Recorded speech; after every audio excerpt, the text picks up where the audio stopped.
très fort. Alors bonjour tout le monde, bienvenue à ce webinaire sur le thème de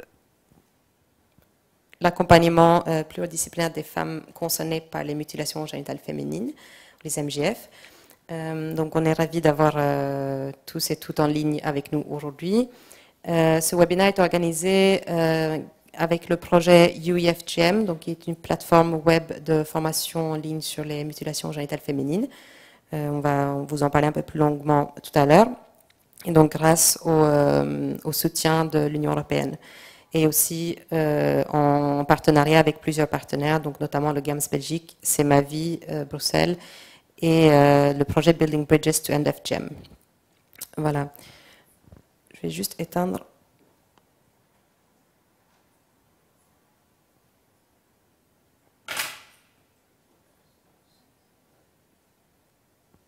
Pardon, c'est un petit problème technique. Donc, je vais commencer par vous présenter juste le programme d'aujourd'hui. J'espère que tout le monde nous voit. Ah, voilà, vous devez bientôt me voir en plus grand. Qu'est-ce qui s'est passé? Ah, voilà.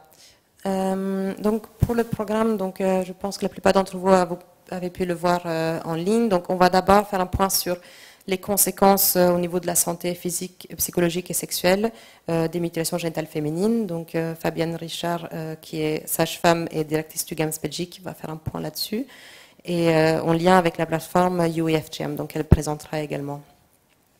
Ensuite, on va parler plus spécifiquement sur la prise en charge des conséquences de santé des mutilations génitales féminines à travers deux exemples de Belgique et du Burkina Faso, avec deux gynécologues qui sont avec nous aujourd'hui, qui vont aussi se présenter. Donc Martin Caillet et Charlemagne Ouedraogo. Pardon, j'ai toujours du mal avec votre nom. Ensuite, on va passer justement plutôt vers une prise en charge pluridisciplinaire. En vous parlant d'une cartographie qu'on vient de lancer sur les activités d'accompagnement justement psychologique et sexologique des femmes concernées par les mutilations génitales féminines. Et on va donner deux exemples de l'accompagnement psychologique et ensuite de l'accompagnement sexologique qui sont menés en Belgique. Et à la fin, on essaiera de garder suffisamment de temps pour pouvoir répondre à vos questions. Et à ce sujet, donc, vous devez voir à peu près ceci devant vous, mais donc avec au milieu la vidéo avec ma tête. Et donc sur le côté droit, vous avez la possibilité de poser les questions. Et donc vous voyez la flèche verte en bas. Donc ça c'est l'endroit où vous cliquez et vous pouvez poser une question en live. Donc pendant tout le webinaire, vous pourrez soit poser des commentaires, soit poser des questions. Sachant qu'on va essayer de répondre aux questions à la fin du temps. Donc on a jusqu'à 15h30 ensemble aujourd'hui. Voilà. Donc je vais d'abord donner la parole à Fabienne Richard, donc, qui est sage-femme à C'est ma vie Bruxelles et directrice du GAMS Belgique.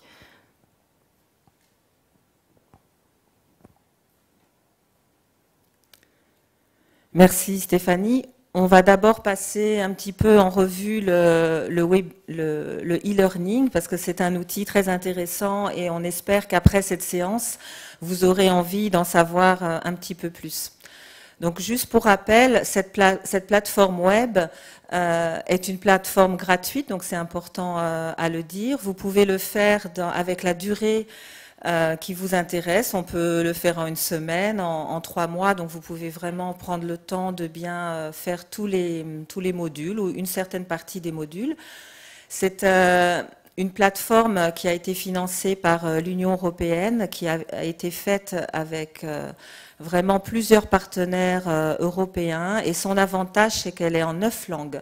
Donc je crois que chacun pourra trouver la langue qui lui va le mieux. On a 13 modules, c'est beaucoup, mais on va voir ensemble que vous pouvez faire vraiment à la carte et choisir ce qui vous intéresse.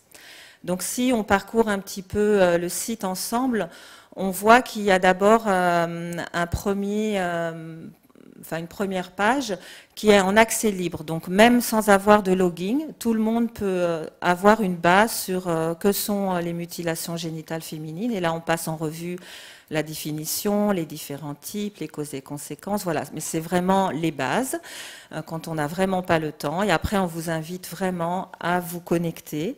Vous mettez votre mot de passe et ça permet à chaque fois, vous pouvez arrêter les modules en cours de route et les reprendre quand vous voulez. Donc, c'est une plateforme qui ne s'adresse pas seulement aux gens de la santé, ça c'est très important. On peut être professionnel de l'asile, de la justice, travailler au niveau de la législation, dans l'enseignement, on peut être journaliste et savoir comment il faut aborder la question. On peut travailler avec les communautés concernées et voir comment on travaille avec la société civile ou les groupes de femmes. Donc c'est vraiment multidisciplinaire et on a vraiment essayé que chacun puisse faire un programme à la carte. Alors la particularité aussi de cet outil, c'est qu'il y a un focus pays. Donc les différents pays qui ont participé à cette aventure, je dirais, ça a duré plusieurs mois, ont réalisé un mapping, une cartographie de la situation dans leur pays au niveau de la prévention des mutilations génitales féminines et aussi au niveau de l'accompagnement des femmes déjà excisées. Et donc ça c'est aussi très très intéressant parce que c'est des questions qu'on nous pose souvent. Est-ce qu'il y a des lois? Est-ce qu'il y a des politiques? Est-ce qu'il y a un plan national? Quelles sont les associations qu'on trouve sur place? Donc là encore, je vous invite à découvrir les pages de vos pays. Peut-être que vous allez découvrir des choses et on essaye de les mettre à jour. S'il y a une nouvelle loi, un nouveau plan national, chaque partenaire est invité à mettre à jour sa page pays. Aujourd'hui, on va faire un focus sur le volet santé, qui sont les modules 3 et 4. Mais vous voyez ici sur le dessin qu'en fait, au niveau de la plateforme, il y a vraiment différents modules. En plus du module santé, on a un module sur l'asile, on a un module sur la police, le système judiciaire, un autre sur la protection des enfants à risque, un autre sur l'éducation, quand on est prof, instituteur, institutrice, qu'est-ce qu'on peut faire? Et puis, je vous disais, les médias, les journalistes. Mais ce qui est intéressant, c'est que avant de passer vers les spécificités, tout le monde doit faire des modules obligatoires qui sont un module de base sur les mutilations génitales et très important, un module de base sur les violences de genre pour comprendre quelles sont les dynamiques derrière les violences de genre, parce que tout le monde n'est pas au même niveau et pour nous c'est très important voilà, de faire ces deux modules. On ne peut pas aller direct à la santé, direct droit d'asile, on doit passer par ces deux modules de base. Alors, si on passe en revue le module 3, mais vous allez voir que je ne vais pas vous faire une présentation didactique, et voilà, parce que je vous invite vraiment à le découvrir, donc on ne peut pas en 10 minutes présenter toutes les conséquences, mais juste pour vous dire les domaines qui sont couverts. On a à la fois les complications physiques, les complications psychologiques, et Annalisa Daguano nous en parlera tout à l'heure. Les conséquences sexologiques, et Sandrine van der Hoeven vous donnera de l'expérience aussi à C'est ma vie de comment elle accompagne les femmes excisées. On a les complications gynécologiques et bien sûr obstétricales. Donc il y a une étude de l'OMS faite dans 6 pays africains qui démontrait bien les complications au niveau obstétrical qui sont l'augmentation des déchirures, des hémorragies et de la mortalité périnatale. Et on va décrire quelques interventions et entre autres l'intervention de la désinfibulation qui consiste à ouvrir sous anesthésie la vulve infibulée des femmes qui ont un type 3, donc l'infibulation, et ça peut se faire pendant la grossesse, ça peut se faire en dehors de la grossesse ou pendant l'accouchement. Donc là aussi, il y a des fiches techniques qui vous expliquent la méthode. Et puis la chirurgie de reconstruction du clitoris, mais on aura 2 exemples de centres de prise en charge multidisciplinaires en Belgique et au Burkina Faso. Ensuite, on a le module 4. Alors le module 4, est là pour un peu nous ouvrir les yeux sur les attitudes. Comment, en tant que soignant, soignante, on accueille ces femmes qui ont vécu des traumas, des violences sexuelles, des mutilations génitales. Et il y a des mots peut-être à éviter, ou au contraire des formulations de questions ouvertes qu'on propose. Donc là encore, on passe un peu tous les types de professionnels et on explique, voilà, au niveau des psychologues, des sexologues, des gynécos, des assistants sociaux, comment on peut un peu s'y prendre. On aborde aussi la question de la médicalisation. Que ce soit en Europe, que ce soit en Afrique, il y a toujours des professionnels de santé qui sont tentés par la médicalisation, en se disant peut-être que c'est une manière de diminuer les complications immédiates de l'excision, qui sont les infections, l'hémorragie, mais on sait très bien que ça ne va pas résoudre le problème des complications à long terme et que ça reste une violation des droits humains, une violation de l'intégrité physique. Donc on explique comment on peut lutter contre cette médicalisation et quel argument on peut utiliser quand on discute avec des parents qui viennent vous voir, et ils viennent voir un médecin en disant « faites-le pour ma fille ». Comment on peut trouver les arguments pour parler aux parents en disant qu'on ne le fera pas et pourquoi on ne le fera pas et pourquoi c'est bien que leur petite fille reste intègre. Alors, on aborde aussi des débats d'actualité. Donc souvent maintenant, quand on fait des formations sur les mutilations génitales féminines, il y a toujours quelqu'un dans la salle qui dit « et la circoncision masculine ». Alors, il y a des parallèles, il y a des différences, enfin, c'est tout un débat qu'on ne va pas faire aujourd'hui, mais on vous invite à aller sur le site pour voilà, élargir un peu le débat par rapport à ça. On a aussi le problème de la chirurgie chez les enfants intersexes. Donc, il y a beaucoup d'enfants qui ont subi des opérations multiples. Donc, des enfants avant leurs 5 ou 6 ans, ils ont fait déjà 5, 6, 7 opérations. Et là encore, le droit des enfants à choisir leur sexe et leur genre. Donc, ça, c'est vraiment important aussi d'ouvrir le débat. Et puis la chirurgie esthétique génitale, parce que ça devient un peu la mode aussi, pas seulement aux États-Unis, aussi en Europe, où des jeunes filles demandent la réduction des petites lèvres. Donc là aussi, se poser la question, est-ce qu'il y a des bonnes indications? Est-ce qu'il faut complètement l'interdire? Quels sont les débats par rapport à ça? Donc on vous invite vraiment à découvrir ces pages. Et puis maintenant, je vais laisser la parole au docteur Caillet qui va présenter l'expérience de la Belgique et ce sera suivi par docteur Charlemagne Ouedraogo pour l'expérience du Burkina Faso.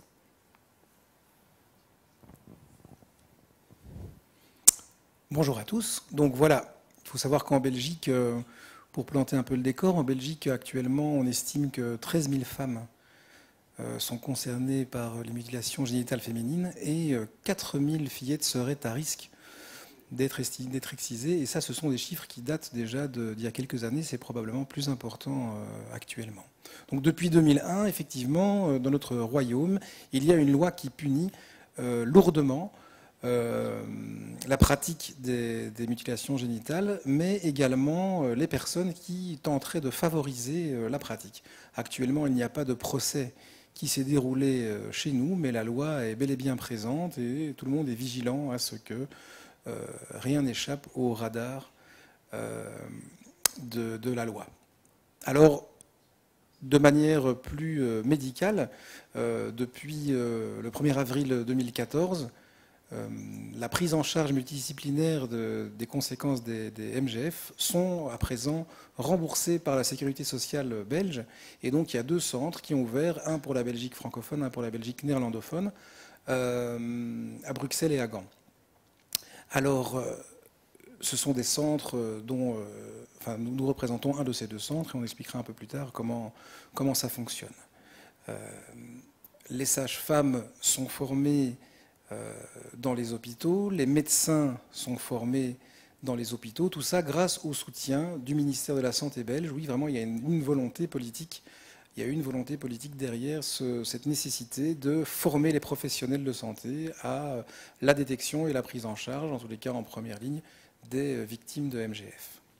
Alors, ont également été formés, grâce au soutien de ce ministère de la Santé, les équipes des centres de planning, les maisons médicales, le personnel de centre aussi pour demandeurs d'asile, etc., etc., etc. D'autres acteurs de terrain incontournables sont aussi évidemment les associations, tout à fait spécialisées, comme par exemple le GAMS Belgique, qui s'occupe vraiment de la prise en charge, notamment sociale, mais également psychologique, et animation et formation au plus près des patientes et des personnes concernées, et également la SBL Intact, qui s'occupe plutôt de tout ce qui est juridique. La recherche n'est pas laissée à l'écart, puisqu'effectivement, plusieurs institutions et centres de recherche se sont penchés sur la problématique et ont développé des études sur la question. Alors, donc le CEMAVI a ouvert il y a un peu plus de 3 ans, en 2014. C'était la conséquence directe de la décision, effectivement, de réaliser le remboursement de la chirurgie de reconstruction du clitoris, mais dans le cadre de l'implémentation de ces centres, il a été très rapidement question, non pas de rembourser simplement la chirurgie de reconstruction, mais plus volontiers de rembourser une prise en charge multidisciplinaire dont la première ligne serait avant tout l'approche sexologique et psychologique des problématiques rencontrées par les patientes et l'approche médicale également. Et quand je dis médicale, je dis médicale par opposition à chirurgicale. Donc nous sommes une équipe de 4 personnes, une sage-femme, une sexologue, une psychologue et un gynécologue, et nous accueillons les personnes, évidemment, afin d'essayer d'identifier la quantité de difficultés qu'elles peuvent rencontrer et les orienter au mieux au sein de l'équipe pour essayer de résoudre leurs difficultés. Cette première ligne médico-sexo-psychologique est fondamentale pour nous. Ça n'est pas un centre de chirurgie de reconstruction du clitoris, loin s'en faut. D'après nos derniers chiffres, une patiente venue se présenter pour avoir une reconstruction du clitoris sur 6 seulement, donc une quinzaine de pourcents d'entre elles, a bénéficié au final d'une chirurgie. La technique importante, enfin un point important à souligner, c'est que les techniques thérapeutiques, notamment psychologiques, que nous utilisons sont des thérapies cognitives brèves, comme le MDR, qui se sont avérées tout à fait performantes dans le cadre de la prise en charge des personnes ayant subi des MGF, et on a eu le plaisir de voir nos impressions confirmées par les guidelines de l'OMS qui sont sortis l'année passée. Donc la chirurgie vulvaire des complications et la reconstruction du clitoris, chez nous, ne sont pas du tout une nécessité, mais leur besoin peut se dégager dans le cadre du cheminement thérapeutique des patientes.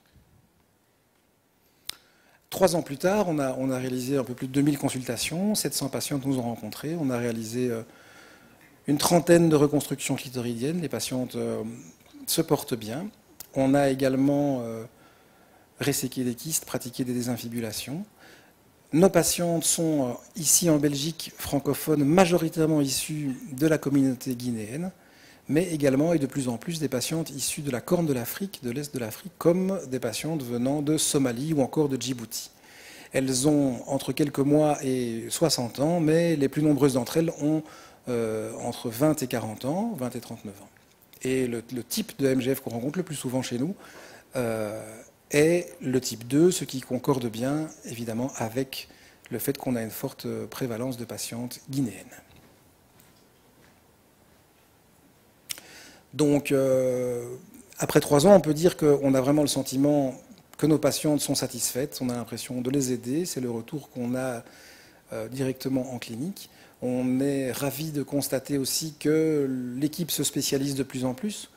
Il y a vraiment une expérience qui s'accumule et qui est efficiente, c'est tout à fait évident. Et ce qui est intéressant et qui mérite d'être souligné, c'est que la communauté internationale aussi, quand on se rend dans des colloques, est intéressée par notre méthode, en tous les cas est intéressée par le fait que notre gouvernement ait choisi de rembourser une prise en charge multidisciplinaire plutôt que de rembourser la chirurgie de manière isolée, comme ça peut être le cas dans certains pays, dont des pays voisins du nôtre. Alors évidemment, la liste des défis est encore très très longue, mais parmi ceux-là, il faut qu'on mette en place des dispositifs pour parvenir à suivre les patientes à long terme de manière plus efficace, notamment pendant la période post-opératoire, parce que souvent, une fois opérées, elles ont tendance à perdre un peu la motivation de venir nous revoir. Il faut que les démarches administratives liées au remboursement de tout ça soient plus efficaces et plus simples.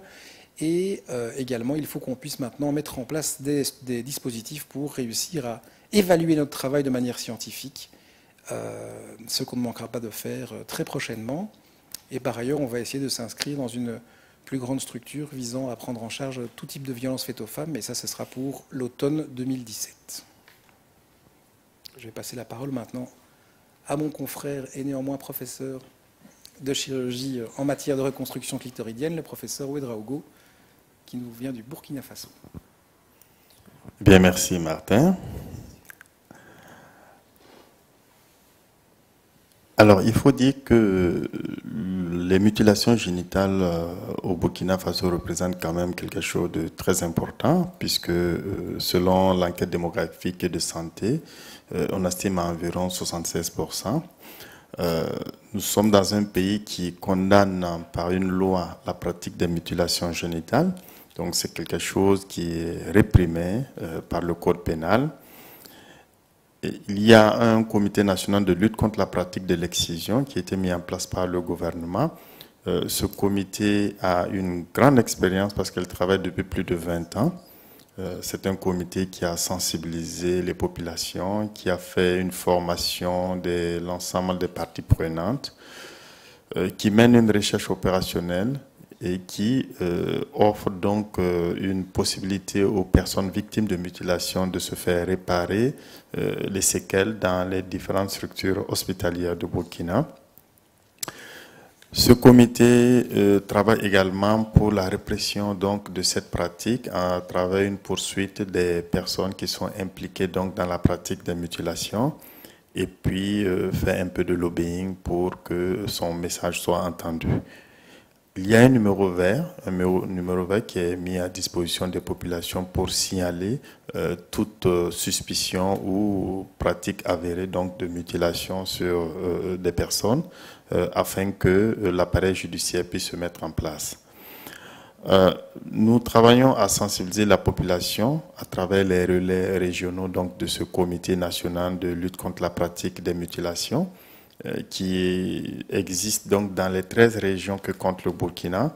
Il s'agit donc d'une sensibilisation de la population à travers une approche dite holistique parce qu'il y a beaucoup d'intervenants, il n'y a pas seulement que le milieu médical. Et à côté donc de cette sensibilisation, nous essayons donc d'offrir une pratique médicale à travers la formation des médecins à la chirurgie réparatrice, chirurgie donc des séquelles de mutilation pour permettre donc aux médecins affectés dans les différents hôpitaux du pays de pouvoir donc procéder à la réparation donc des séquelles d'excision pour les personnes victimes de mutilation et de répondre donc à leurs besoins sur le plan médical. À côté donc de cette réparation, nous avons également formé les médecins à la pratique donc de la reconstruction du clitoris depuis 2006 pour les personnes qui en ont besoin, qui en expriment la demande. Et cette pratique se faisait donc dans un hôpital dit CMA, Centre médical avec antenne chirurgicale, depuis 2006. C'est un hôpital de référence qui travaille avec environ 60 formations sanitaires périphériques pour une population d'environ 600 000 habitants. Et cet hôpital a réalisé en moyenne 1300 interventions chirurgicales dont les mutilations, dont la réparation des mutilations génitales féminines. Et l'équipe en charge donc de cette intervention était constituée de gynécologues, d'anesthésistes, de sages-femmes et de psychologues. Aujourd'hui, cet hôpital fait partie donc du grand hôpital dénommé hôpital de district de Bordeaux que vous voyez sur cette image et qui a beaucoup de services et qui fera donc sa prochaine campagne de réparation de séquelles d'excision et de reconstruction de clitoris en mars 2018. Alors, beaucoup de choses ont été faites donc dans cet hôpital et au CHU Yalgado Ouedraogo et à la clinique Souka en ce qui concerne la réparation des séquelles, la reconstruction du clitoris et la formation des médecins à cette chirurgie intime. Nous recevions donc environ 85% de type 2 de mutilation. Et le type 3 représentait seulement que 5% parce que ce n'est pas une pratique vraiment courante au Burkina Faso. C'est surtout le type 2 qui est pratiqué. Et de 2006 à 2017, ce sont environ 40 médecins qui ont été formés à la chirurgie réparatrice, qui a concerné environ 500 femmes, dont 200 ont bénéficié d'une réparation de séquelles simples et environ 300 femmes ont bénéficié d'une reconstruction du clitoris à travers des campagnes d'intervention une fois par an sur 2 semaines. Alors, en termes d'évaluation, il faut dire qu'en point fort, nous remarquons une forte mobilisation des femmes autour donc de cette offre de soins que nous proposons. Des femmes qui ont vécu l'excision et d'autres qui n'ont pas vécu mais qui luttent contre la pratique de l'excision et qui travaillent à sensibiliser les femmes victimes à venir donc vers nos structures sanitaires. Nous avons eu la participation d'un psychologue, pas en temps régulier, mais à un certain moment donné. Nous avons une implication de tout le personnel du service de gynécologie et obstétrique et des médecins sont formés chaque année à l'offre de soins chirurgicaux et ces médecins, après affectés dans les hôpitaux du pays, peuvent donc offrir cette pratique médicale. Il reste quand même des défis à relever. Il s'agit donc de la qualité du suivi post-opératoire, surtout des femmes qui viennent des régions très reculées juste pour cette intervention et qui doivent repartir dans un environnement où il n'y a pas de prestataire qui sache vraiment réaliser le suivi post-opératoire d'une reconstruction du clitoris, par exemple. Il y a aussi le passage systématique en consultation de psychologie qui reste un défi parce que nos psychologues ne sont pas spécialement formés à la préparation des femmes devant subir ce type d'intervention. Et puis, l'autre défi, c'est d'offrir donc la chirurgie réparatrice et de reconstruction de façon régulière toute l'année et non pas se limiter aux campagnes de reconstruction que nous réalisons chaque année sur 2 semaines dans nos hôpitaux. Donc voilà ce qui est de Burkina, mais disons que en plus des défis, ce qui n'est pas écrit ici, c'est que nous comptons organiser une formation diplômante à la chirurgie réparatrice et intime et nous pensons que la première session aura lieu en 2018 si le dossier est validé au conseil scientifique de l'université de Ouagadougou. Ça sera en collaboration avec le CHU d'Angers avec qui nous collaborons depuis 2006 grâce à l'appui du docteur Matzou Sébastien et de toute son équipe du CHU d'Angers. Donc, nous ferons un diplôme interuniversitaire sur la chirurgie réparatrice et intime à partir de 2018, Inch'Allah. Voilà, merci.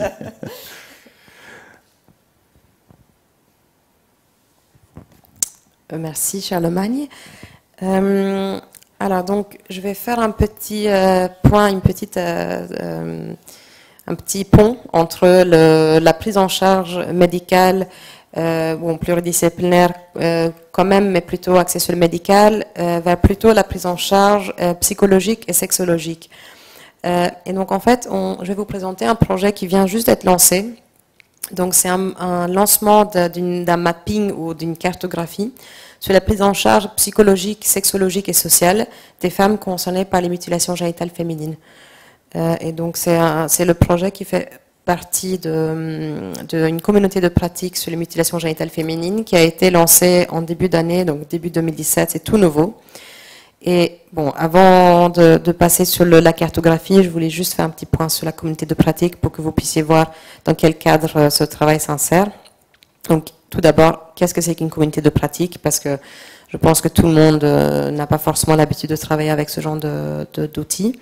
Donc, une communauté de pratique, ou COP, ou Community of Practice en anglais, c'est un groupe de personnes qui partagent une préoccupation ou une passion pour quelque chose qu'elles font et qui apprennent à mieux le faire en interagissant régulièrement. Donc, en gros, c'est comme un réseau de professionnels, d'activistes, d'organisations, de la société civile, de chercheurs qui interagissent en ligne autour d'un thème. Donc, c'est un réseau horizontal, donc il n'y a pas de hiérarchie, et c'est un réseau qui utilise les outils web, donc la nouvelle technologie. Il y a donc une mailing list, donc dans notre cas c'est un Google Group, donc avec un forum, il y a l'utilisation des réseaux sociaux, donc notamment Facebook, et il y a un blog où on peut poster donc, des informations sur la COP, des articles faisant des focus sur des personnes membres, par exemple, sur des actions qu'elles mènent, et des informations autour du thème qui nous concerne, donc dans notre cas, les mutilations génitales féminines. Et on a décidé dès le début du lancement de la communauté de pratique d'en faire un focus spécifique sur l'accompagnement psychologique et sexologique. Et ce que j'ai peut-être oublié de dire juste au début, c'est que c'est un projet qu'on mène grâce au soutien du Joint Programme, donc du programme conjoint de UNICEF et de l'UNFPA, donc le Fonds des Nations Unies pour la population, donc qui mène un projet sur les mutilations génitales féminines dans 11 pays africains. Et donc notre projet s'insère là-dedans, et c'est vraiment une communauté de pratique qui vise à faire le lien entre l'Afrique et l'Europe. Donc pour permettre une discussion autour des mutilations génitales féminines entre tous les acteurs et actrices et professionnels qui travaillent sur ce sujet sur les deux continents. Donc dans une approche horizontale, comme je disais. Et l'idée, évidemment, c'est d'offrir des réponses spécifiques au contexte. Donc de voir qu'est-ce qui se passe dans un lieu et dans quelle mesure cela peut être reproduit dans un autre lieu. Et aussi, du coup, d'apporter ces innovations au pouvoir politique afin de montrer ce qui est fait et de peut-être inciter les pouvoirs politiques à soutenir des démarches dans d'autres lieux. Et donc, pour juste voir les objectifs de la communauté de pratique, donc comme je disais, c'est vraiment de pouvoir promouvoir un échange d'expérience et d'expertise au niveau local et international dans une perspective horizontale et intersectionnelle. Donc, nous avons des membres dans la communauté de pratique qui sont issus des organisations non gouvernementales, des institutions publiques, des médias, donc des journalistes par exemple, des professionnels de la santé. Et donc toutes ces personnes peuvent échanger ensemble sur le forum autour de partir de leur perspective.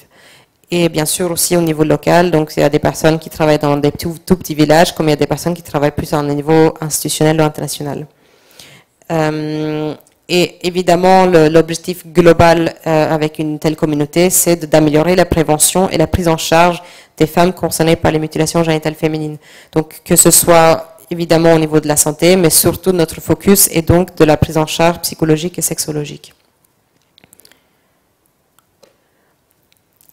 Et un autre point important, c'est que la communauté de pratique, elle est bilingue.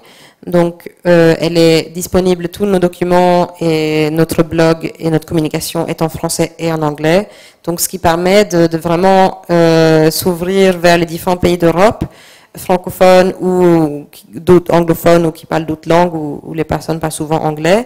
Et aussi en Afrique, et notamment le français permet d'être plus accessible pour les personnes qui habitent en Afrique de l'Ouest, où il y a beaucoup de personnes qui sont francophones, alors que l'anglais permet aussi d'être abordable pour d'autres communautés.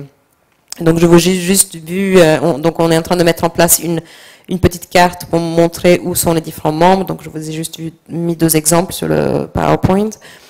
Pour montrer que voilà, il y a des personnes vraiment de différents secteurs et différentes régions. Donc, ça va d'une personne membre d'une ONG en Norvège à une journaliste au Kenya. Enfin, c'est vraiment très varié. Voilà. Et toutes ces personnes donc adhèrent à travers le site et peuvent discuter ensemble sur le forum. Et donc un petit point sur la cartographie. Donc elle a été lancée il y a juste quelques semaines. Et les questions qu'on se pose, qu'on se posait pour lancer cette cartographie, c'est quels outils et techniques sont utilisés dans l'accompagnement des femmes et filles concernées par les MGF, donc en dehors des techniques purement médicales, et qu'est-ce qui est accessible et qu'est-ce qui manque. Donc c'est vraiment ce lien entre le terrain et les pouvoirs publics, de dire qu'est-ce qu'on fait sur le terrain, parce que parfois on fait plein de choses mais c'est pas forcément visible, et parfois on cherche à faire plein de choses mais les moyens nous manquent, et qu'est-ce qu'on cherche à mettre en place et comment ça a été mis en place dans d'autres lieux. Donc les hypothèses, c'est que les techniques et les outils des techniques et outils diverses sont utilisés dans la prise en charge des traumas, donc plutôt des problèmes psychologiques et aussi des troubles sexuels liés aux MGF.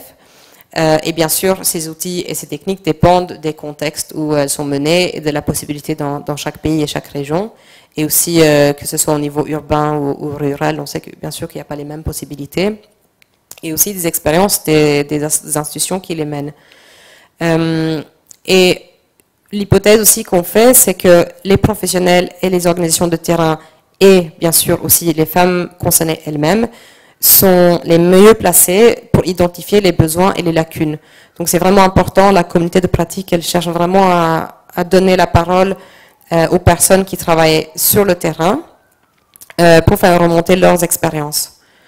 Et donc l'idée finale est de dire que à travers cet échange, on peut arriver à mettre en place de nouvelles initiatives et de nouvelles solutions. On travaille avec d'autres communautés de pratique qui justement permettent aux professionnels et aux chercheurs d'échanger sur leurs pratiques et de faire des nouvelles collaborations qu'on ne s'imaginait peut-être pas. Donc l'idée aussi, c'est de permettre aux gens de savoir, de se connaître, alors que peut-être qu'ils ne savent pas que dans une autre ville ou dans un autre pays, il y a quelqu'un qui fait quelque chose de similaire.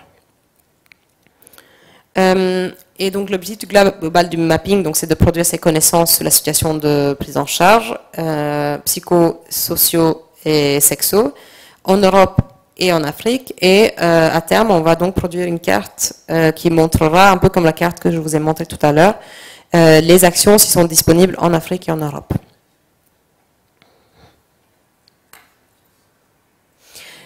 Ah oui, et dernier point vraiment important, c'est de dire que notre approche elle est vraiment holistique. Donc dans l'élaboration de l'enquête, on a vraiment cherché à prendre en compte les actions qui peuvent être menées de manière très holistique. Donc on sait que dans certains pays, par exemple, il est plus rare d'aller voir un ou une psychologue, mais qu'il y a bien sûr d'autres personnes qui ne sont pas forcément psychologues, de la manière dont en Belgique, par exemple, on peut l'imaginer, mais qui mènent des actions qui visent à améliorer le bien-être des femmes qui sont concernées par les MGF, et les femmes elles-mêmes peuvent aussi mettre en place des activités donc pour améliorer leur santé mentale et sexologique. Donc on essaie vraiment d'être ouverte, que ce soit pas... Donc on sait que par exemple il y a l'exemple de C'est ma vie qui est un centre pluridisciplinaire où il y a aussi des sexologues, des psychologues, c'est peut-être plus traditionnel, mais on sait aussi qu'il y a d'autres manières de mener ça, et Annalisa va aussi donner des exemples justement d'actions qui sont peut-être moins traditionnelles. Enfin, je ne sais pas si c'est... non, pas moins traditionnel, mais bon... Dans la mesure où elle travaille avec l'art-thérapie, enfin bon, elle va vous expliquer ses actions. Voilà. Je vais terminer sur quelques liens, donc juste comment participer à ce merveilleux projet.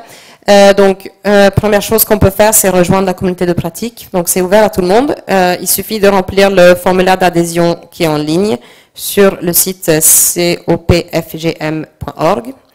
Et pour renseigner, donc si vous avez un projet qui semble entrer dans notre vision très holistique de l'accompagnement psychologique et sexologique et social des femmes concernées par les MGF, donc on peut remplir le questionnaire en ligne. Donc je vous ai mis le lien, je vais vous le remettre en commentaire pour que vous puissiez cliquer dessus. Voilà, et n'hésitez pas aussi à aller voir notre page Facebook. Donc je passe la parole à mes deux collègues pour les dernières deux présentations, donc sur l'accompagnement psychologique et sexuel, et on va commencer avec Annalisa Taguano. Merci. Je peux avoir le pointeur ? Alors bonjour à tous et à toutes. Donc moi je suis psychologue et je travaille au GAMS Belgique, et je vais vous parler très rapidement de la manière dont j'accompagne des femmes au niveau individuel et aussi au niveau collectif. Alors le GAMS, le groupe pour l'abolition des mutilations sexuelles féminines, on est composé par une équipe pluridisciplinaire, vous pouvez le voir sur la photo, une équipe multiculturelle. C'est une association qui existe en Belgique depuis 20 ans et qui a été créée par Kadit Yatou Diallo, qui elle-même était concernée par la thématique, enfin par la question des violences de genre de manière générale. Les missions du GAM, c'est de prévenir les mutilations en Belgique, réduire l'impact sanitaire, psychologique et social des mutilations, avec un accompagnement psychologique, social et communautaire, comme disait Martin tout à l'heure, favoriser la concertation et l'action intersectorielle et soutenir la prévention en Afrique, notamment on a un projet au Sénégal, à Vélingara. Alors, la plupart des personnes qui viennent me voir, ce sont des femmes, même s'il y a également des enfants et des hommes qui peuvent être touchés de manière indirecte, qui peuvent consulter, mais au GAMS, en tout cas, ce sont les femmes. Pour vous décrire un petit peu qui sont ces femmes, ce sont tout d'abord des migrantes, des exilés en fait. Elles viennent en Belgique parce qu'elles fuient quelque chose. Et donc il y a cette question du non-retour possible chez elles, d'une persécution qu'elles fuient, de ces violences qui peuvent être mutilations sexuelles, mais qui peuvent être aussi de tout autre genre. Elles sont demandeuses d'asile, parfois elles ne le sont plus, ce qui rend la situation encore plus compliquée à suivre parce qu'il y a vraiment une précarité au niveau social, au niveau économique, au niveau hébergement. On dit d'elles qu'elles sont déracinées parce qu'à partir du moment où elles commencent à remettre en question certains éléments de la tradition, parce qu'au GAMS, à travers nos activités collectives, on travaille vraiment l'égalité homme-femme et la question de l'émancipation, alors on va dire qu'elles ne font plus partie du groupe et on va un petit peu les chasser, les remettre en question, on dit qu'elles sont diluées, qu'elles sont déracinées. Elles sont parfois mères, elles sont parfois épouses, mais pas que. Et comme je vous disais, il n'y a pas seulement l'excision qu'elles ont subie comme forme de violence, parce que souvent les femmes qui viennent au GAMS sont concernées par un mariage forcé, et qui dit mariage forcé parle de violence sexuelle. Donc il y a une part de victimes évidemment à reconnaître et à travailler sur les bénéficiaires, mais on aime aussi travailler sur toute la partie intacte, sur les ressources, sur les connaissances, sur j'écris, elles sont porteuses et respectueuses de leur éducation, elles ont des compétences, des connaissances, et on travaille beaucoup l'empowerment, l'émancipation, la mise en autonomie. Parfois, elles viennent accompagnées de leurs enfants et parfois, elles sont obligées de se séparer de leurs enfants pour des questions financières, parce qu'elles ne pouvaient pas financer le voyage. Et donc, c'est un stress supplémentaire à considérer dans l'accompagnement. Et alors, elles disent qu'elles sont en aventure, elles ont été en aventure en venant en Belgique. Et quelque part, en fait, elles arrivent ici en vie parce qu'elles sont du côté de la vie, elles fuient des persécutions. Elles sont des pionnières parce que dans leur famille, dans leur groupe, elles sont les premières, peut-être, à sortir, en fait, de ce cycle de répétition des violences. Et elles vont pouvoir semer de nouvelles façons d'être, façons de se comporter, nouvelles visions ici en Belgique, en faisant le travail de mélanger vraiment la question culturelle qu'elles ont envie de garder, celle qu'elles ont envie de laisser, celle qu'elles ont envie de prendre de l'endroit où elles vivent, notamment ici en Belgique. Et la plupart des femmes qui viennent au GAMS, elles sont originaires de l'Afrique subsaharienne et du Moyen-Orient. Alors pourquoi elles viennent me voir? Elles disent presque toutes, ce sont ces mots qui reviennent, je veux être normale. C'est vraiment leur mot à elles. C'est un mot que nous, on n'utilise absolument jamais.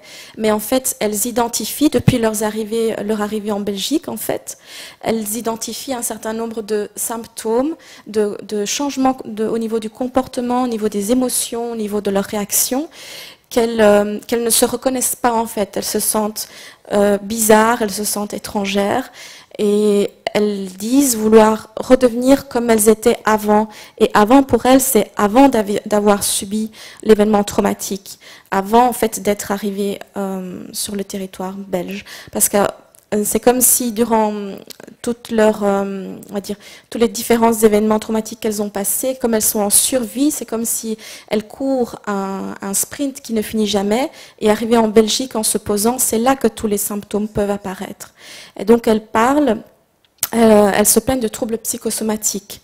Nombreuses, elles disent j'ai mal à la tête.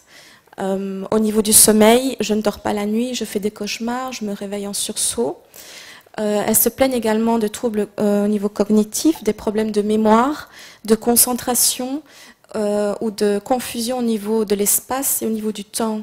Elles oublient leur rendez-vous, elles se trompent de rendez-vous ou elles ne reconnaissent pas les lieux des rendez-vous alors qu'elles elles ont déjà été dans ces endroits.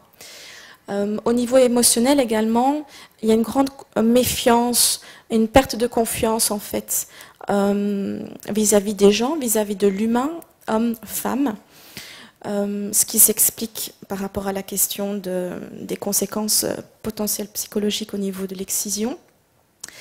Et les troubles sexuels, elles en parlent également en consultation, mais bizarrement, c'est pas la première plainte qu'elles vont apporter. En tout cas, pour nous qui sommes situés dans cette association militante.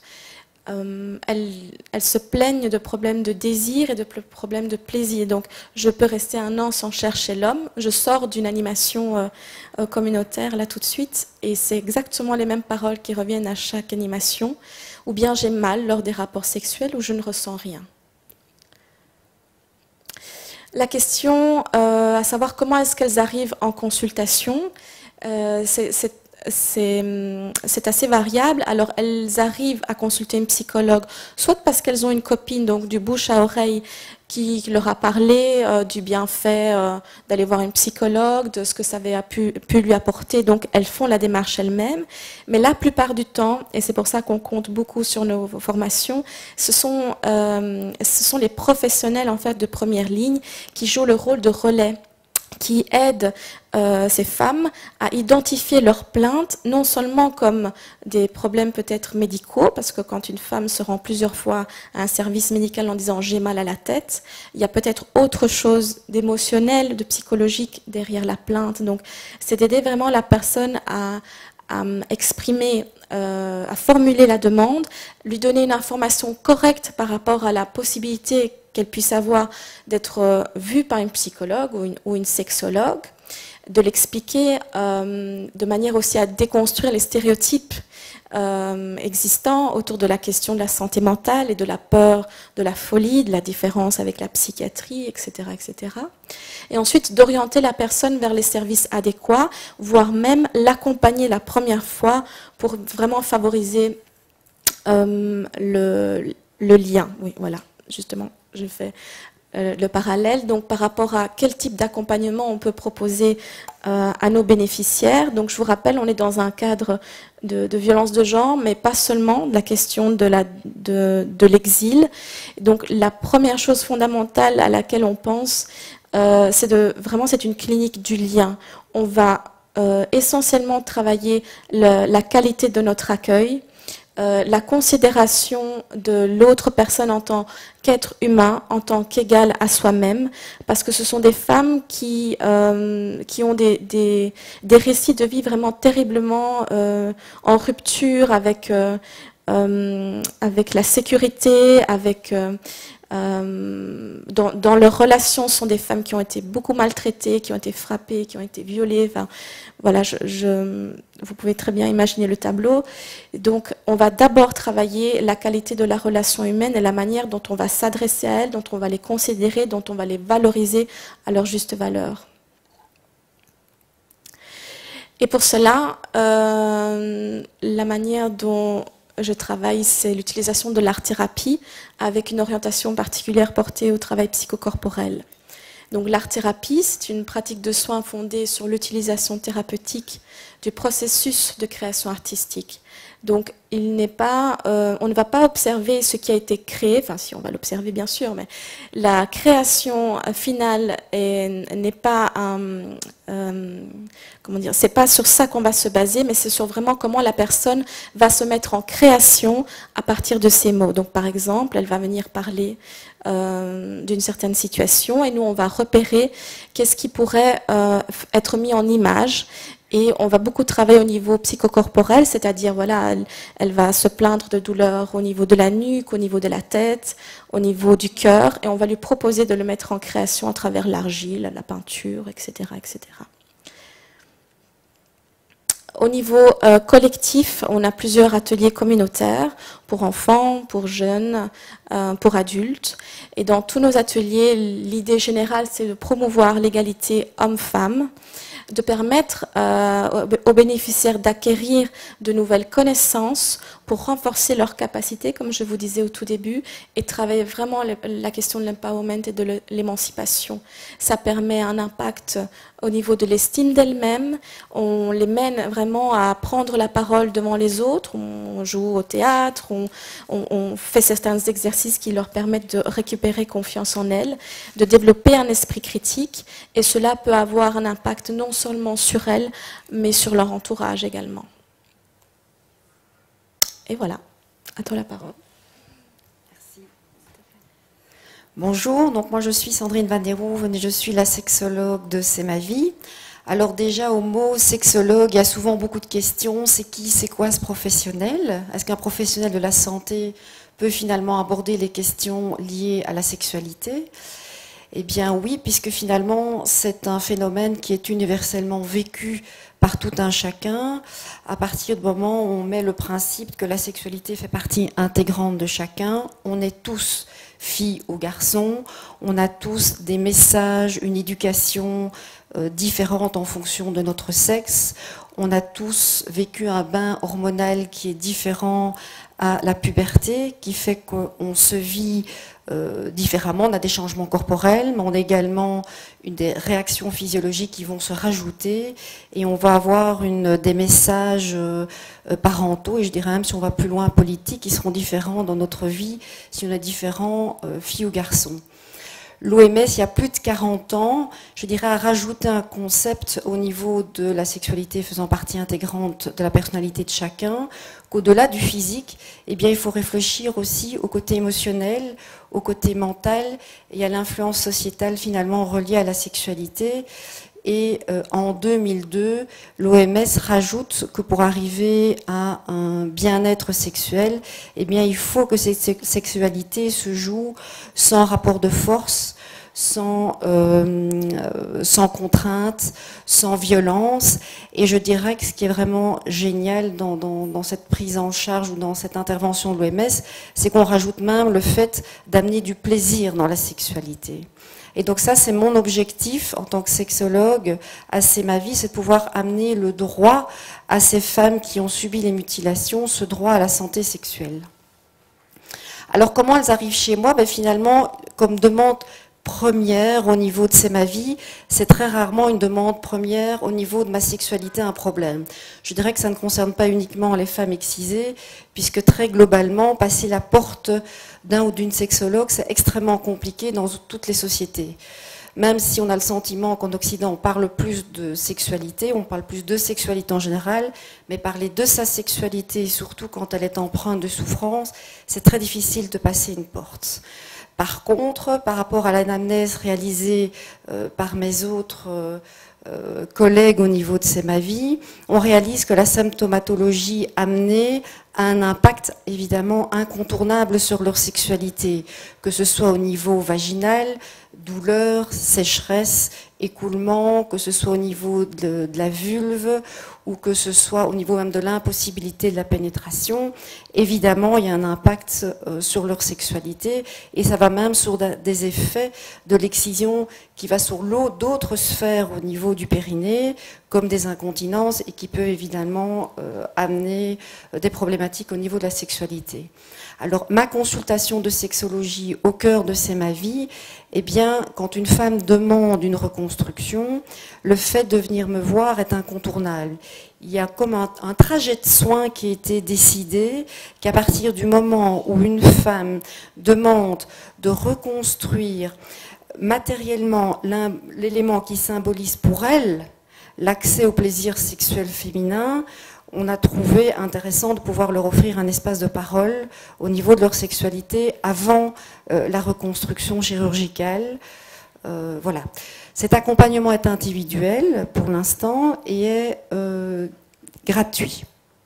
Donc c'est quand même le seul endroit où il y a une consultation de sexologie qui est complètement gratuite en Belgique.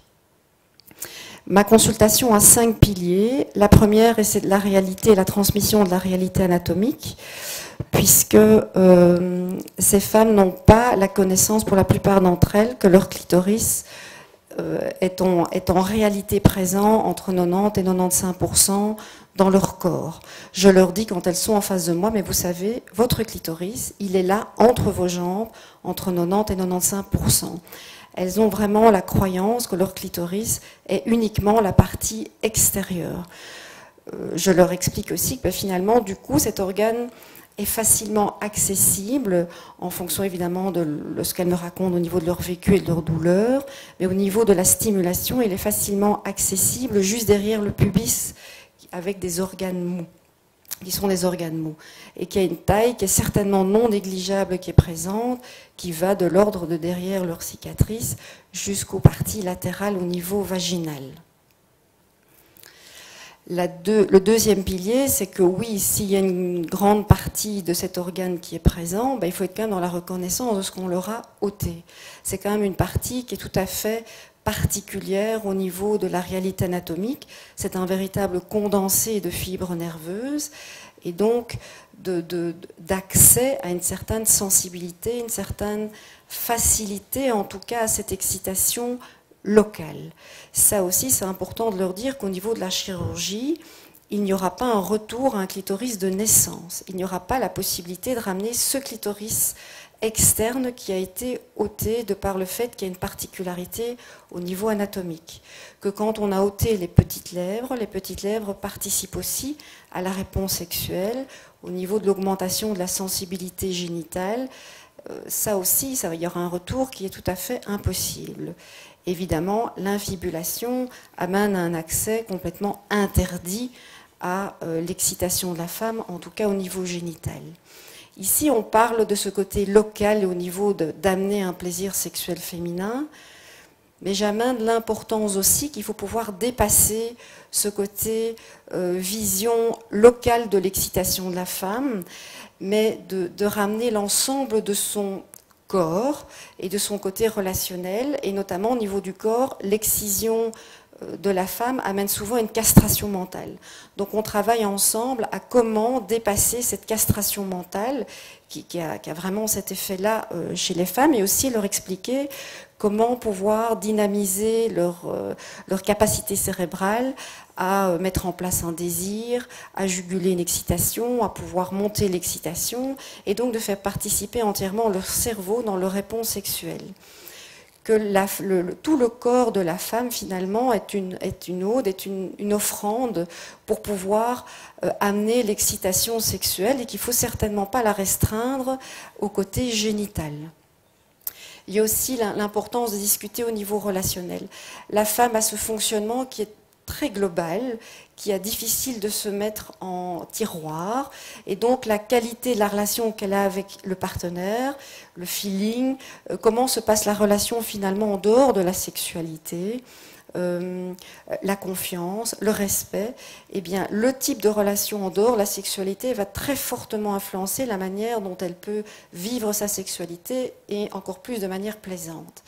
Et puis il y a une réalité de réponse physio-anatomique qui fait que si l'homme a une réponse de l'excitation beaucoup plus rapide que la femme, évidemment beaucoup plus visible par son érection, eh bien la femme a un côté qui a besoin en tout cas de beaucoup plus de temps pour arriver à l'acmé de sa courbe d'excitation. Et donc ça, c'est une réalité de la réponse physioanatomique de la femme, et aussi de son ressenti. La femme a besoin de plus de temps pour être excitée, pour percevoir cette excitation et pour pouvoir en profiter. Et donc, il faut automatiquement donner du temps. Je dois travailler aussi beaucoup les fausses croyances. Ici, j'en ai repris 2 qui sont quand même les plus fortes. C'est que les femmes pensent que l'homme est le détenteur du pouvoir et de la connaissance au niveau de la sexualité. Je dirais que finalement, ça porte un gros poids pour les hommes également aussi.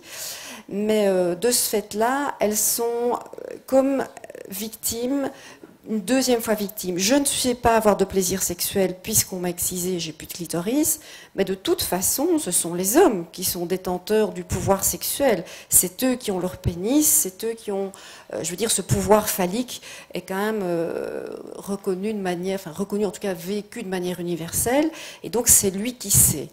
Donc il y a vraiment ce côté, cette passivité qui s'installe pour ces deux raisons-là. Et puis l'idée que ce clitoris externe, c'est une perle, c'est un bouton extérieur, et les femmes excisées ont cette fausse croyance comme quoi le replacement ou les femmes qui n'ont pas été excisées, c'est ce petit bouton sur lequel on pousse et la jouissance est immédiate. Donc ça, c'est aussi quelque chose qu'on travaille ensemble. Et puis l'ensemble du travail est toujours aussi avec un fil conducteur, c'est d'amener la femme à trouver sa place et sa position dans la sexualité, et que quelque part, elle est la première à pouvoir œuvrer dans ce sens en trouvant sa cartographie de son fonctionnement sexuel. Toutes les femmes n'ont pas la même carte au trésor pour aller vers son épanouissement sexuel, et à elle aussi à devoir faire sa partie de chemin pour pouvoir découvrir, pour à un moment donné transmettre. Comme on disait tout à l'heure, l'homme ne sait pas tout et ne sait encore moins pas comment fonctionne l'autre. Et donc c'est important de pouvoir dynamiser la relationnelle du couple pour pouvoir être dans l'échange. Et moi, de ce que je vois dans les patientes, c'est finalement quand il y a un partenaire là et qui est soutenant, ils viennent eux aussi en disant qu'ils sont malheureux d'avoir une femme qui n'est pas active sexuellement et qui se ferme, parce qu'ils se rendent compte qu'il y a une vraie richesse au niveau du couple global si la femme prend en fait cette jouissance et amène et demande une certaine jouissance au niveau sexuel. Et puis ça amène la grande question finalement de la place de la femme vis-à-vis d'elle-même. Qu'est-ce qu'elle veut faire de son corps? Qu'est-ce qu'elle veut faire dans la relation sexuelle par rapport à l'autre? Où elle place la sexualité? Donc c'est de prendre une certaine distance vis-à-vis des messages familiaux, communautaires, sociétals, que ce soit d'origine ou d'accueil par ailleurs, pour donner une place à l'individu. Ne pas aller contre le côté communautaire, mais en tout cas de se dire où moi je veux aller personnellement. Le grand défi, c'est finalement qu'à un moment donné, une femme excisée peut avoir et peut développer tout à fait une place dans sa sexualité et un plaisir sexuel. Et c'est grâce aux femmes excisées, c'est elles qui m'ont amené que ce défi pouvait être finalement dépassé, parce qu'il y a 4 ans quand j'ai commencé, il n'y a pas vraiment j'avais pas d'expérience, il n'y a pas de guideline, il n'y a rien. Et donc ce sont les femmes excisées qui m'ont ramené elles-mêmes. Ça y est, je peux avoir du désir. Et bien finalement, mon mari, il est surpris parce que moi, je vais plus souvent vers lui, alors qu'avant, c'était tout à fait, j'allais jamais et j'osais pas. C'est elles qui me ramènent, qu'elles apprennent à découvrir des sensations, qu'elles apprécient ces sensations, qu'elles découvrent autant le plaisir clitoridien. Et donc c'est bien clitoridien, puisque comme vous avez vu, l'ensemble du clitoris est bien prévu, vaginal, aller jusqu'à l'orgasme. Et tout ce cheminement est une porte, finalement, la sexualité est une des portes, je ne dis pas que c'est la seule, bien entendu, mais une des portes qui peut amener l'émancipation des femmes de manière globale. Alors, piste pour le futur, ce serait génial si on pouvait développer ça dans les pays qui sont touchés par les mutilations génitales des femmes, de pouvoir développer les consultations individuelles, mais aussi parce que finalement, je rejoins dans tout ce que je dis dans mes consultations, il y a beaucoup de mêmes messages que je transmets à l'ensemble des femmes, qu'elles soient finalement excisées ou pas. On manque cruellement d'éducation affective et sexuelle, que ça on peut très facilement réaliser en groupe. Et puis ces groupes de parole où finalement des femmes qui ont l'expérience d'éducation sexuelle ou pas puissent elles-mêmes trouver des ressources entre elles, se donner confiance entre elles, se dynamiser entre elles aussi. Voilà, je vous remercie. Je repasse la parole à Stéphanie. Merci Sandrine pour toutes les présentations. D'ailleurs, merci à tout le monde. Donc, on va passer aux questions. On a déjà reçu quelques questions. Je vais peut-être commencer par poser à Charlemagne la question que Sandrine vient de poser en fait à la fin de sa présentation. Et c'est une question aussi que j'avais prévu de te poser, Charlemagne. C'est quelle place pour toi, pour l'accompagnement sexologique, justement? Tu avais bien dit que vous travaillez avec un psychologue. Quelle place pour l'accompagnement psychologique et quelle place pour l'accompagnement aussi sexologique, que ce soit au Burkina Faso, et je sais aussi que tu travailles, enfin tu voyages aussi beaucoup dans d'autres pays de l'Afrique de l'Ouest. Donc peut-être si tu peux aussi donner ton point de vue, est-ce que ces actions sont développées, donc c'est quelque chose justement qu'on essaie de savoir dans le mapping et tout ça. Voilà. Eh bien, merci. Moi, cette partie de la présentation m'a beaucoup séduite, hein, ça c'est clair. Il faut dire qu'au niveau du Burkina, nous n'avons pas une grande expérience dans l'approche psychologique. Elle a été faite sur 3 ans avec notre psychologue qui a maintenant changé d'hôpital. Et donc, nous devons maintenant impliquer une nouvelle personne qui doit se former auprès de lui pour savoir comment accompagner donc les femmes victimes donc de mutilation avant leur intervention, dans le suivi post-opératoire, etc. Nous n'avons pas de spécialistes en sexologie localement au niveau du Burkina, c'est juste la partie psychologie, et ce sont ces prestataires qui sont chargés de développer ces questions en rapport avec la sexologie. Peut-être ce qu'on peut faire, compte tenu du fait qu'il y a une connexion Internet possible et que beaucoup de gens ont accès à la connexion, c'est de voir comment, avec nos amis de la Belgique, comment est-ce que en ligne, nos patients peuvent avoir une consultation de psychosexologie et puis avant leur intervention, voilà, et en attendant qu'on puisse vous envoyer peut-être un agent pour une formation en sexologie, ça nous intéresse et nous verrons dans quelles possibilités cela pourrait être fait. Si on regarde dans l'Afrique de l'Ouest, pour ce que je connais, le Burkina est le seul pays qui offre la reconstruction du clitoris. Au Mali, ce n'est pas possible. Au Sénégal, nous avons voulu avec le docteur Mazou, donc introduire cela, mais ce n'est pas encore au point. En Côte d'Ivoire, nous avons formé des médecins qui essaient de façon embryonnaire à offrir donc la reconstruction du clitoris. Au Bénin, il n'y a pas de spécialistes en la matière. Au Niger non plus. Au Togo, il n'y en a pas. Nous avons formé des médecins qui sont venus... non, ce sont des résidents qui viennent de la France, chaque année avec le docteur Mazou, qui sont formés et qui repartent. Donc en dehors de la Côte d'Ivoire et quelques personnels du Sénégal, il n'y a pas de centre qui offre de façon régulière et visible la reconstruction du clitoris et la réparation des séquelles en général. Donc c'est quelque chose d'embryonnaire en Afrique de l'Ouest. Pour l'offre de soins, n'en parlons pas, l'approche psychosexologique. Donc nous sommes intéressés par votre expérience et nous allons certainement développer une forme de collaboration pour former une personne de notre équipe.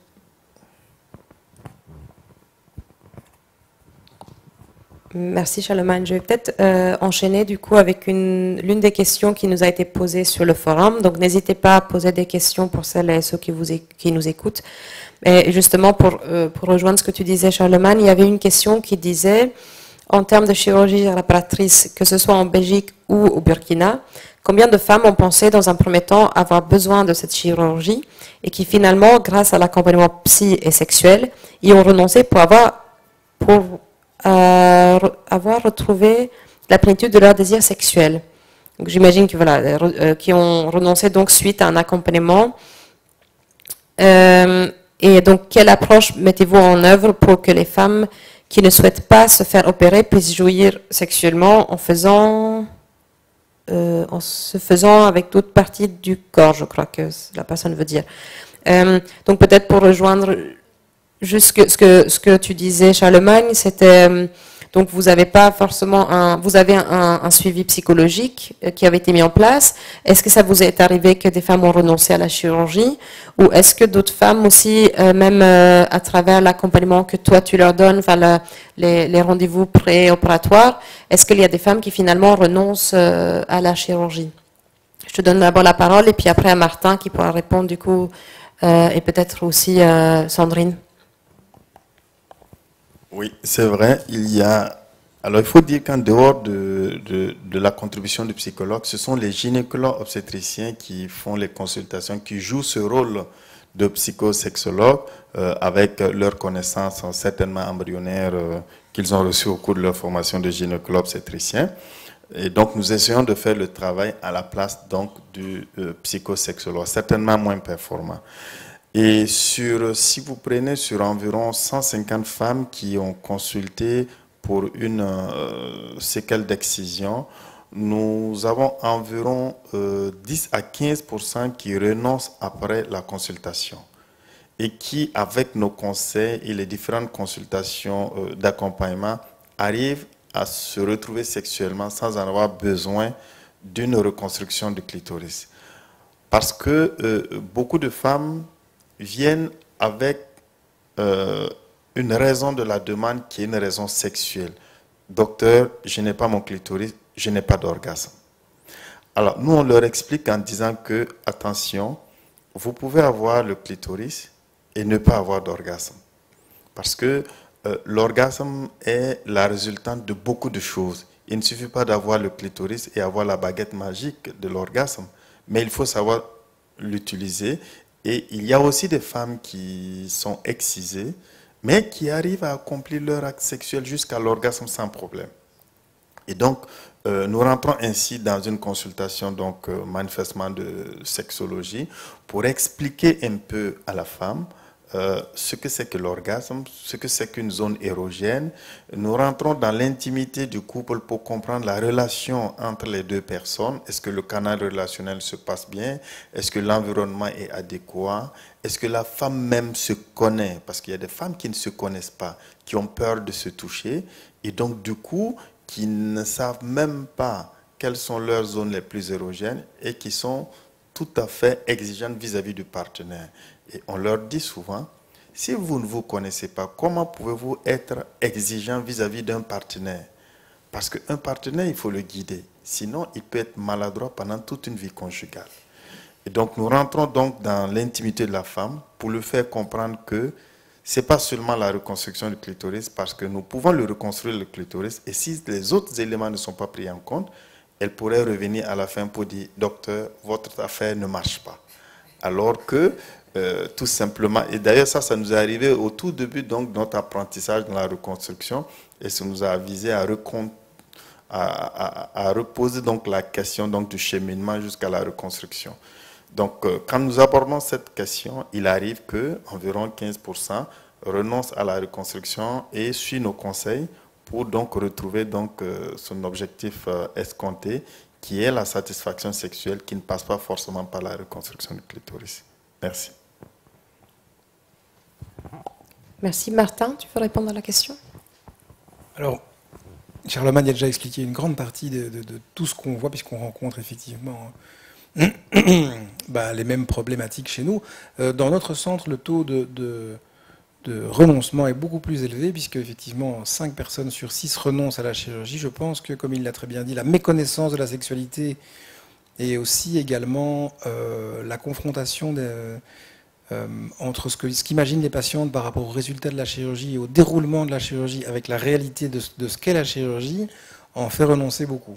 Parce qu'effectivement, c'est une chirurgie qui est de réalisation assez simple, mais qui met beaucoup de temps à guérir, qui peut parfois faire chez certaines personnes très mal. Et donc ça, les patientes l'imaginent rarement. Elles sont souvent assez mal renseignées sur cet aspect-là des choses, et ça peut, à juste titre, les effrayer, surtout quand on leur explique effectivement que pour une majorité d'entre elles, puisque c'est le désir d'avoir plus de plaisir sexuel qui conditionne de faire cette chirurgie, eh bien, comme il n'y a pas de garantie d'obtenir ce plaisir après la chirurgie, eh bien, elles se disent, bon, ok, peut-être que du coup ça vaut pas le coup.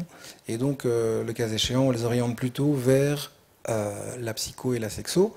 Maintenant, on n'a pas pu évaluer jusqu'à présent, c'est ce qu'on s'attache à faire, on n'a pas pu évaluer jusqu'à présent le taux de satisfaction, que ce soit sur le plan sexuel ou également de l'épanouissement personnel ou de la qualité de vie dans chacun des deux groupes. Et c'est notre grande question, et c'est pour ça qu'il faut absolument qu'on puisse y répondre. Personne encore, en fait, n'a répondu à cette question à ma connaissance.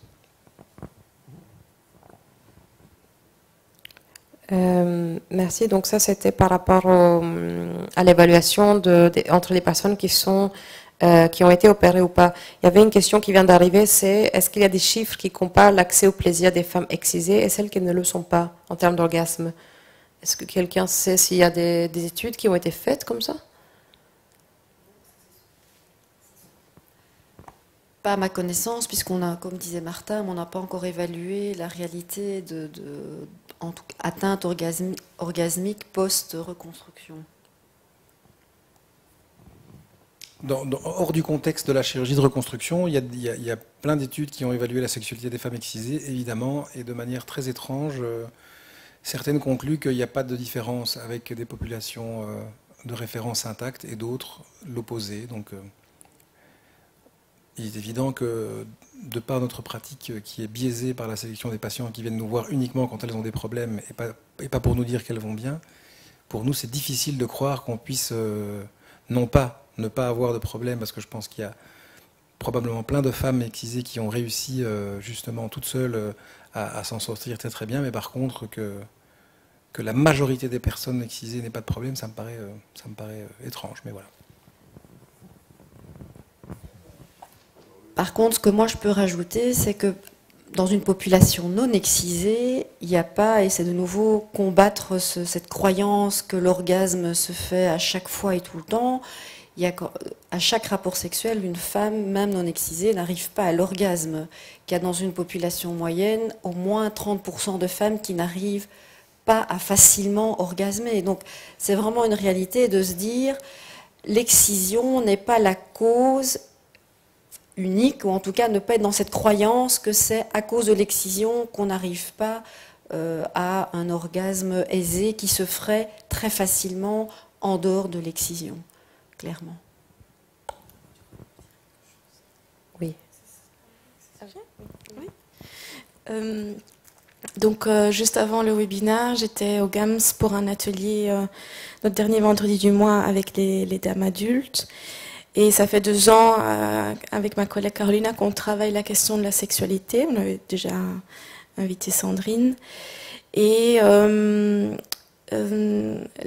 question qui a été posée aujourd'hui, c'était une dame qui disait « J'ai une copine qui se pose une question et elle voudrait savoir pourquoi les femmes qui sont excisées n'éprouvent pas de désir sexuel ou de plaisir ». Dans nos animations sur la sexualité, on ne part jamais de la question de l'excision en fait. On parle de la sexualité au sens large comme tu le dis. Et à cela, il y a une personne qui tout de suite a répondu, mais ce n'est pas qu'une affaire d'excision, je pense. C'est une affaire également d'éducation et d'inscription mentale et corporelle aussi du symbole de l'excision, qui est quand même de blesser une partie du corps qui la nature a mis là pour pouvoir donner du plaisir. Et donc, elle disait, et d'autres personnes étaient d'accord, que la question de l'éducation, de l'accès à la sexualité, de pouvoir découvrir son corps soi-même, comme disait Charlemagne, de oser se dire que ce corps-là, celui qui a été violenté, excisé, pourrait également éprouver du désir et du plaisir. Voilà, c'était terriblement intéressant.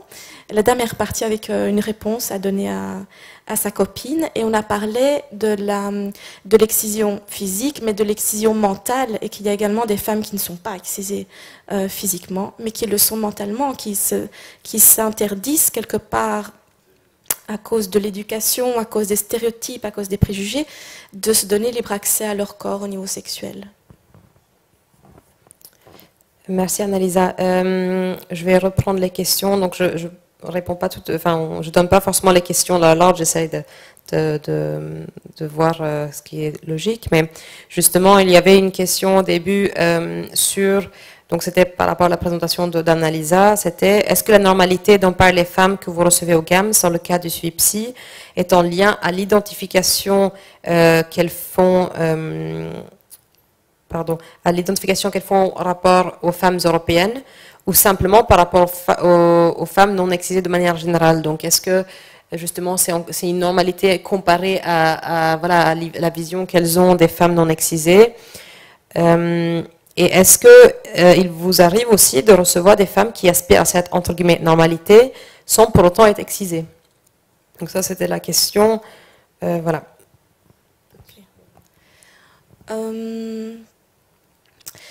Donc, par rapport à la question de la normalité, j'ai envie de dire, c'est par rapport aux deux. Donc, il y a certaines femmes qui arrivent en Belgique, découvrent que toutes les femmes au monde ne sont pas excisées, et notamment, elles ont en face d'elles des professionnels qui ne le sont pas, enfin des femmes qui ne le sont pas.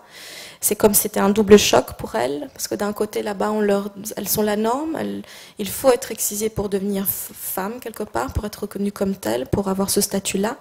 Et d'un autre côté, en arrivant ici, elles sont confrontées au fait que toutes les femmes ne sont pas excisées. Donc, quelque part, c'est quoi la normalité? Elle est où la norme? Et finalement, j'étais considérée une femme là-bas, et ici, apparemment, je ne le suis plus. C'est pas seulement par rapport à la confrontation des femmes européennes, mais comme on travaille avec des femmes qui sont demandeuses d'asile et qui vivent dans des centres, dans les chambres, ça parle beaucoup. Et ça parle avec d'autres femmes, d'autres origines, notamment des femmes africaines qui, elles, ne sont pas excisées. Et à ce moment-là, c'est d'autant plus, ça fait d'autant plus souffrance de se dire, donc, même en Afrique, il y a des femmes qui ne sont pas excisées, et là-bas, elles sont considérées comme telles, elles ont accès à une certaine sexualité. Ça, c'est pour la première partie. Je ne suis pas sûre d'avoir compris la deuxième partie. S'il y a des femmes qui ne sont pas excisées... Alors, c'est peut-être par rapport... Donc, la question, c'était, est-ce qu'il vous arrive de recevoir des femmes qui aspirent à la normalité? Donc, j'imagine que peut-être, je ne sais pas si ce que la personne veut dire, peut-être d'autres femmes migrantes qui se comparent, ou d'autres femmes qui ont subi peut-être des violences sexuelles. Enfin, je n'ai pas non plus très bien compris, mais c'était d'autres femmes qui aspirent à cette normalité sans pour autant être excisées. Parce que si on parle de normalité au sens de rapport relationnel et sexuel, oui, effectivement, toutes les femmes qui viennent au GAMS, elles n'ont pas forcément été excisées, mais toutes ont vécu une forme de violence de genre. Et quand elles parlent de normalité, pour elles, c'est, si on parle d'un rapport hétérosexuel, c'est pouvoir désirer l'autre. C'est pouvoir avoir envie d'avoir l'amour, ne pas avoir peur, vouloir ne pas plus avoir peur des hommes. Et des femmes qui sont dans ce dilemme de vouloir des enfants, mais ne pas vouloir se rapprocher de l'homme. Et ce ne sont pas que des femmes, effectivement, qui ont été excisées, mais on parle de violence sexuelle, donc toujours de violence autour autour du sexe. Ok, merci.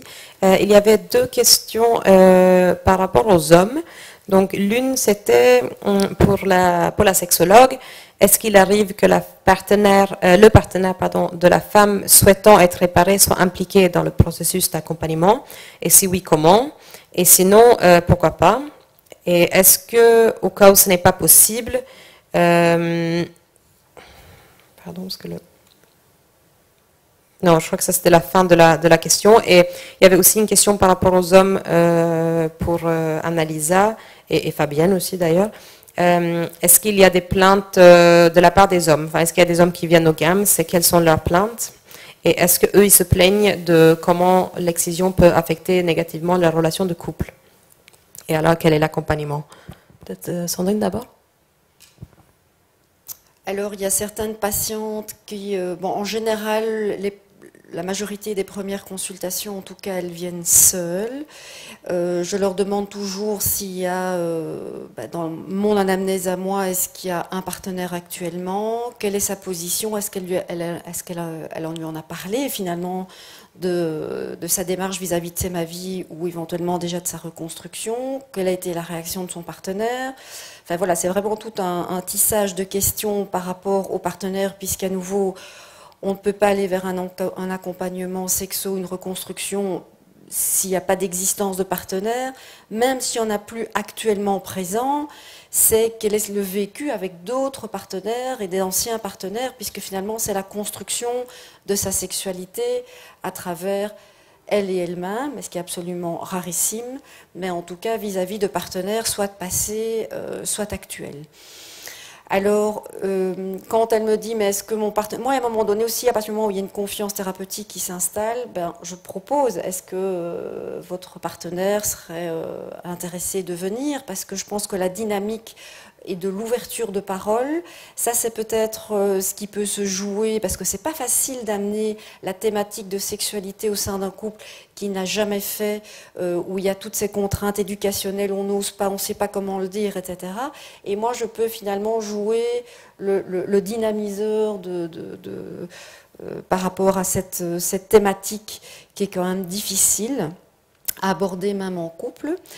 Et en fait, les partenaires qui accompagnent volontairement ou qui accompagnent, mais je ne parle pas uniquement physiquement, mais qui accompagnent moralement et en soutien les femmes qui décident de faire cette démarche, de venir à C'est ma vie ou finalement de se reconstruire, ben comme je dis, ils viennent vraiment déposer devant moi, mais je ne demande pas mieux que ma femme se dynamise ou devienne plus active sexuellement. Et puis finalement, cette dame ne va peut-être pas aller jusqu'à la reconstruction, parce qu'au fur et à mesure de la prise en charge multidisciplinaire, cette femme prend place, et en plus, je dirais, elle a la chance d'avoir un partenaire qui va la soutenir, qui a compris aussi la place et la dynamique qu'il peut avoir dans son évolution et dans son épanouissement sexuel. Donc, il est toujours là, ce partenaire, qui en est un présent ou pas, passé ou autre. Il est invité à venir. Par contre, il y a toujours quand même au moins une consultation où j'aime voir la personne seule. C'est-à-dire qu'automatiquement, je vais laisser un champ où la femme a une liberté de parole, puisque finalement, on ne sait pas, comme les Annalisa, quelle est la réalité de ce fonctionnement de couple en dehors de mon cabinet. Donc, je pense qu'il est important qu'à un moment donné, je puisse voir la femme seule. Ça, c'est important. Et je laisse la parole pour voir s'il y a des hommes qui viennent mécontents. Pas qui viennent mécontents, mais qui prennent même des rendez-vous pour leur conjointe. Souvent, la demande vient de l'homme. Et ça suscite donc une consultation et la femme est reçue. Et après, nous demandons à ce que le partenaire lui-même vienne pour qu'on ait un entretien dans le cadre donc du couple pour voir quelles sont les préoccupations des uns et des autres et du couple. Nécessairement, il faut toujours un entretien avec la femme seule pour vraiment rentrer au cœur de son intimité, pour lever les zones d'ombre, discuter sur un certain nombre de questions qu'on n'aurait pas pu discuter si le mari était tout à fait présent.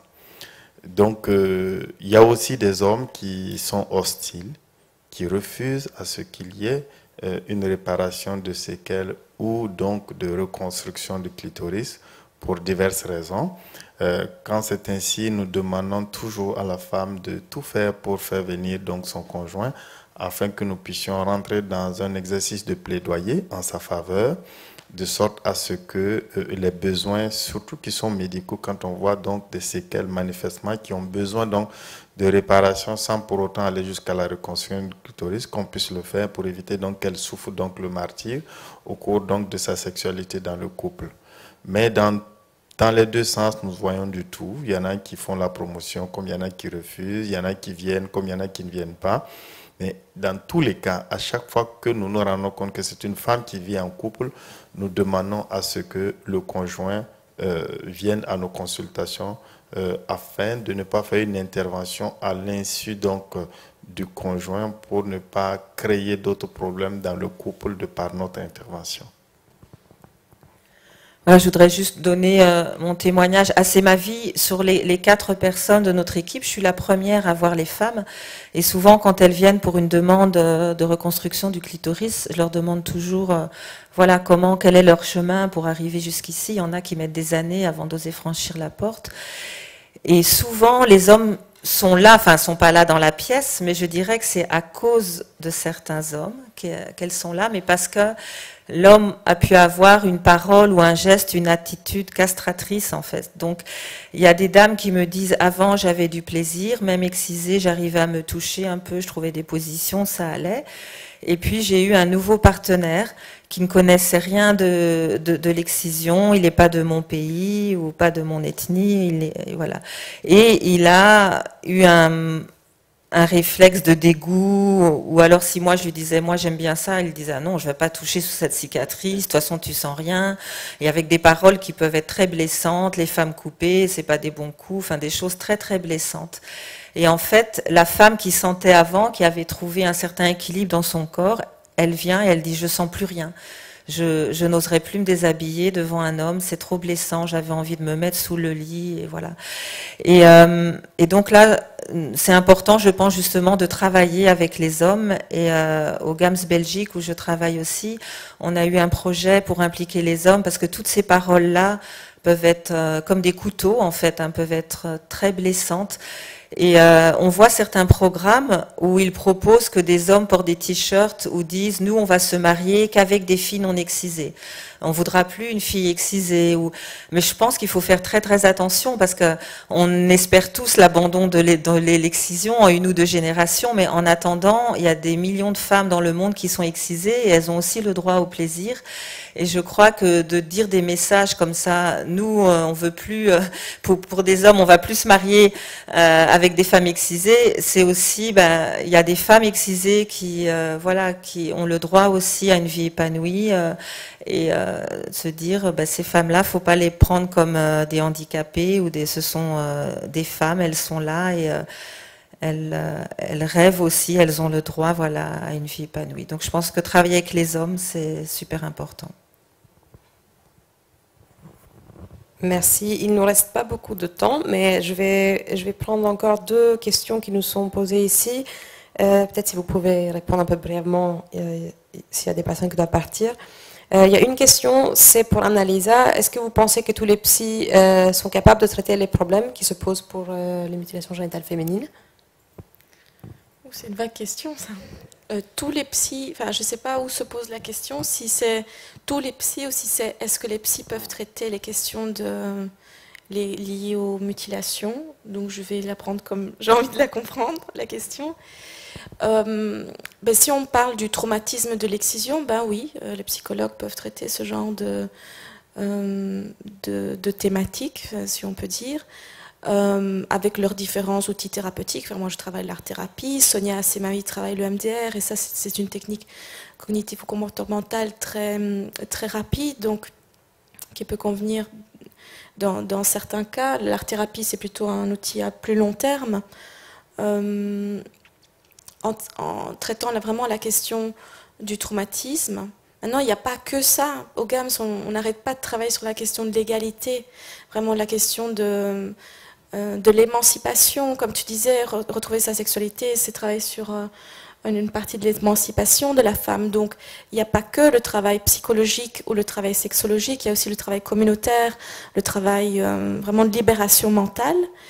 Maintenant, si la question c'était est-ce que tous les psys peuvent traiter les questions liées aux mutilations, ce qu'on fait, nous, c'est d'appliquer des outils classiques, même si l'art-thérapie a l'air d'être un petit peu, comme tu disais au début, différente, mais c'est un outil thérapeutique comme un autre. Donc, appliquer les outils classiques à une thématique particulière, différente, à une thématique spécifique. Et ça, c'est possible parce qu'il n'y a pas un outil thérapeutique spécifique pour travailler les questions liées aux mutilations. Voilà. Donc, je crois que tout psychologue, avec leur outil, pourrait amener une réponse à ces femmes. Je ne sais pas si tu as envie de répondre. Je dirais que aussi une sensibilité personnelle. Voilà, je pense que le fait que si ça résonne vrai en nous et que ça fait peut-être partie de nos envies qui nous touchent personnellement, c'est ça qui amène toute la potentialité et qui multiplie finalement la capacité de qualité de prise en charge. Merci. J'avais aussi une question ici, c'était plutôt pour les gynécologues. C'était, est-ce que dans la reconstruction, est-ce qu'il y a aussi la prise en charge de l'aspect esthétique? Les deux, vous avez, enfin, en tout cas, Charlemagne aussi, tu as parlé de la chirurgie vulvaire, enfin pas forcément, je pense que vous ne faites pas que de la reconstruction clitoridienne, si j'ai bien compris. Donc voilà, il y a aussi un aspect esthétique, si tu peux juste dire 2 mots là-dessus peut-être. Est-ce que ça c'est lié justement à l'envie des femmes d'être entre guillemets normales, d'avoir un aspect normal, ou voilà, quelle est l'origine aussi peut-être de cet aspect de chirurgie vulvaire? Alors merci, c'est vrai que quand nous faisons nos campagnes, c'est intitulé campagne de chirurgie intime et réparatrice, parce qu'il n'y a pas seulement que les femmes victimes de mutilations qui viennent, il y a les femmes qui se sentent larges et qui ont besoin donc d'une réparation du vagin, vagin qui a subi beaucoup de traumatismes au cours des accouchements souvent difficiles, et qui ont laissé donc des séquelles et qui ne permettent plus à la femme de se sentir vraiment à l'aise pendant ses rapports sexuels. Et donc, il arrive que nous réparons donc ces vagins pour que le contenu s'adapte au contenant. Mais un besoin de chirurgie esthétique vulvaire, peut-être que c'est sous-entendu, mais la raison c'est pas direct. C'est soit j'ai besoin d'une reconstruction du clitoris parce que je veux me sentir entière, je suis incomplète et donc je veux retrouver mon organe d'antan. Alors on leur explique que ce n'est pas le clitoris de naissance, mais il existe une partie du clitoris que nous pouvons donc remettre à nu grâce à une chirurgie de 15 à 20 minutes. Il y a également certaines femmes qui ont des kéloïdes vulvaires, donc qui occasionnent des douleurs pendant les rapports sexuels, et elles viennent donc juste pour une résection donc de ces kéloïdes-là. Elles n'utilisent certainement pas le terme esthétique, mais c'est sous-entendu dans certaines situations que c'est une chirurgie donc esthétique entre guillemets. Mais à chaque fois qu'il y a une anomalie, nous appellerons ça plutôt réparation, reconstruction et non pas chirurgie esthétique. Parce que dès qu'on utilise la terminologie chirurgie esthétique, du coup, il y a un problème donc de prise en charge de tiers payants, parce que dans le cadre donc de l'appui gouvernemental, c'est un soutien aux femmes pour la réparation des séquelles de mutilation et non pas pour une chirurgie esthétique vulvaire. Je crois que un peu partout ça doit être comme ça. Est-ce que la Sécu à votre niveau assure donc la réparation, donc enfin une chirurgie esthétique vulvaire? Je ne crois pas.